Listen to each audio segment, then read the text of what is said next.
this is Krinstar, and today I am going to talk about how to change kind of the a arbitrary notes position. I want to change the velocity of a particular thing coming in. So basically, I got battery set up. I got a kick. I got a snare. Let me play it, and I got it set slow so that we can actually hear it. The reason why I'm using battery, because for a fact I know battery has a velocity setting in here, right here to volume. Basically, if you turn down the velocity or crank down the velocity, you can't hear it. So I want to do it on the second one. So I happen to know that if you go into here, we crank down the velocity, you can barely hear that. Right. So I want to programmatically change that velocity or reinterpret that velocity, but only for this one. Just this one. And make it kind of random amounts. So not so that it's always heard or it's always off, but I kind of want a little bit of both. So they're gonna do that with Notegrid. Real easy. We're gonna pop Notegrid in here, and we're gonna look at it playing. First thing you want to do is you want to turn that free run off, because we want to synchronize our Notegrid, and there's a reason why.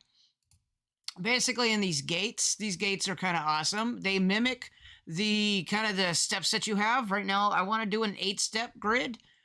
So basically, boom, silence, bap, boom, silence, bap, or something like that. And then so step 8 counts. So when I play, watch the thing light up. The MIDI lights up to the places where I want to be. And so since I wanted to do it on the second one, I want this one to be affected right here. So we're going to turn everything else off here. See that lights up? So that means that at that point in time, I want to do something. And so this is me triggering it, tell it to do something, right? In here we have this velocity information right here. So we're going to take that off, and we're going to say, hey, we're going to program it or change it. When are we going to change it? Well, we're going to do it for here. So let's go into math. We're going to do a constant, and we're going to say, for everything, we want kind of a constant 80. And then we're gonna go into here. So if we do this, you can hear it gets a little louder because it's constantly hitting 80. It's overwriting the information that's coming in from the MIDI file, and then getting overwritten by the constant. So if we crank this up to, like, say 1, it's gonna make me a liar.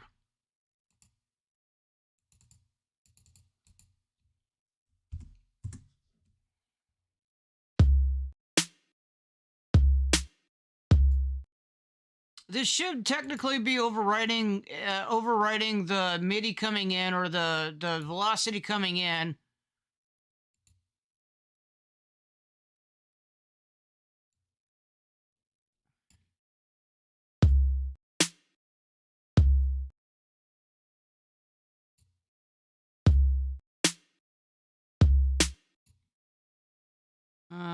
Okay, give me a minute. Okay, lesson learned. Basically, we have to do it's between 0 and point and 1. So basically 0.67.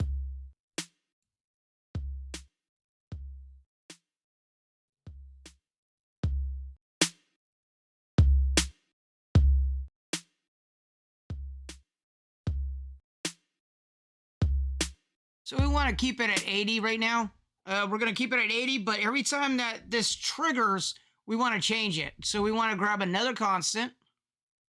For now, we're gonna test with the constant. We're gonna crank it down to, let's say 0.30. All right. So on this, we want to on this coming in, or this gate coming in, or this signal coming in, we're gonna switch it over here. So this should be real easy. We go into the logic circuits here, and we can do an and, we could do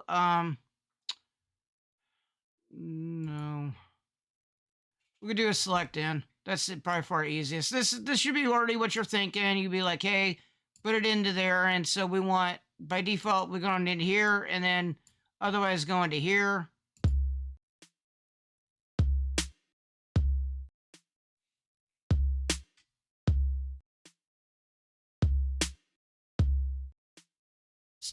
Already, it's either really quiet depending on if you have headphones or not, or something. But that second snare that's coming in out of after the kick being totally eliminated or just reduced in sound. Um, Not sure how I can hear it. Not sure about you. Let's turn it up a bit.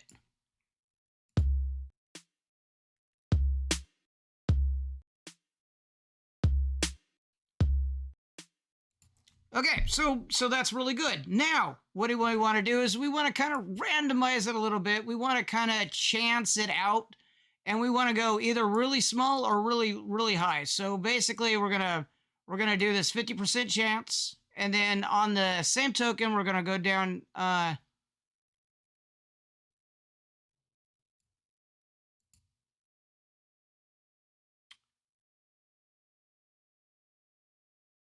I think this will work the way I want it to. I could be wrong, but we could have a happy um experiment.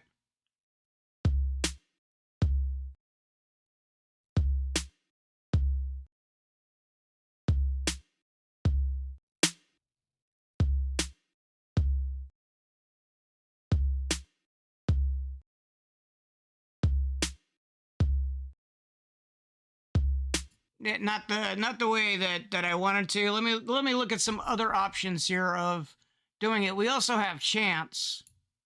Sorry, dice. Not chance, dice.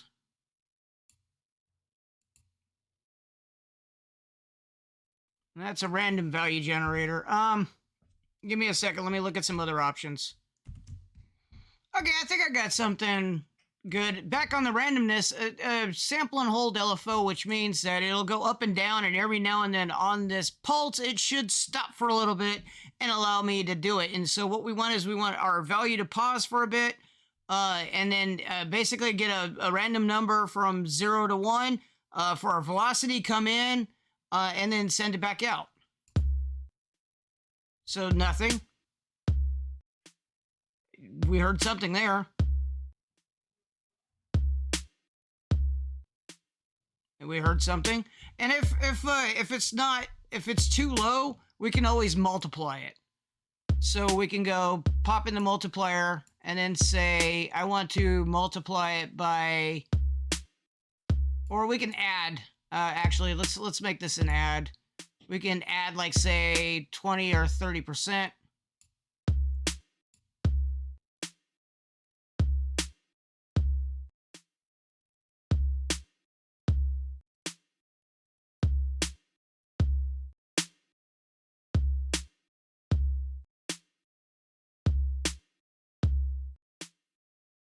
And there you have it. You have something that comes in a little bit at a time, a little bit out, and be able to kind of differentiate the drumming a little bit. And why is this important? This kind of breaks up the monotony of your drumming, or actually literally any notes that you want, to kind of break it up to make it sound less robotic. It sounded a little bit more human, I guess, and a little bit more focused on which one you're screwing up. Because basically you're emulating the drummer or whatever, or you're trying to emulate the drummer, and basically the drummer's not going to hit the same thing or hit the snare the same each and every time he hits. He's going to have some inflections. He's going to have a little bit of drumming, and the velocity and the sound is kind of supposed to emulate that. So realistically, it's not going to hit perfectly each and every time on the same velocity, get the same, unless you're doing dance music, obviously, right? And so you're going to have to want a little do something. And basically, this gives you a little bit of chaos within kind of rail guards that say, hey, on the second or the first snare, he's not going to hit it, but that third snare or that second snare that he's got going, he's going to perfectly nail it every time. So it's kind of like a weird mixture between sort of something robotic like dance music, or something that, four on the floor type thing, and it's perfect every time, to something that may or may not change a little bit and make the listener sort of pay attention because they were expecting a typical do do do do do, but now they're hearing different types of snares, and they may listen better. Um, they'd be like, oh wait, maybe my assumption is wrong, and this was something that I'm expecting. And basically, you could probably introduce this note grid into the next 4 bars or 8 bars, or put it on like the second half of the 8 bar to give you a little bit of difference from the first four. And so you trick the listener into kind of, if they're really hyperly paying attention to it, that snare is different all of a sudden, and you don't put in a whole lot of work doing it. You just slide in this note grid here, and all of a sudden your velocity changed, and on that, only on that note. And so when the subconscious listening, or maybe the active listening, listens to it, and all of a sudden they hear that difference in that note, they're not expecting it. So therefore they might pay attention a little bit more. So overall, kind of a cool little trick to do. Hopefully I didn't see the timing on this video. I'm hoping it didn't take too long. But wanted to get this in there, and kind of get the creative juices flowing on other types of things to do, that how to set up stuff like I did do in the past. Like, I like to think about what I haven't done in Bitwig and what might be cool to do, and um, how you could accomplish it in the grid, or other Bitwig features to accomplish that type of thing. And this was today's decision. Let's see if I can mess with just a certain particular note on a pattern velocity, so that it changes, and it's kind of weird and offsetting. And I could definitely accomplish it. And with a little bit of tuning, you could probably get something really good if you want to mess around with it a little bit more. But overall, this is really simple to do, and you could save it and have it anywhere you need it. Just plop it in, and basically dial in which one that you want to mess with.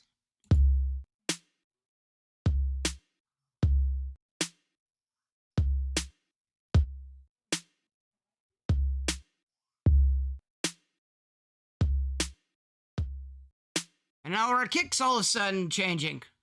So there you have it. Pretty cool. And it's different than the other types of humanizations, because you really don't have any control over what it humanizes. It just kind of humanizes the entire thing that gets played with it. This one does it a specific note on the whole pattern. Pretty cool. Pretty cool. So at any rate, hope you liked it. I was thinking around how to do this.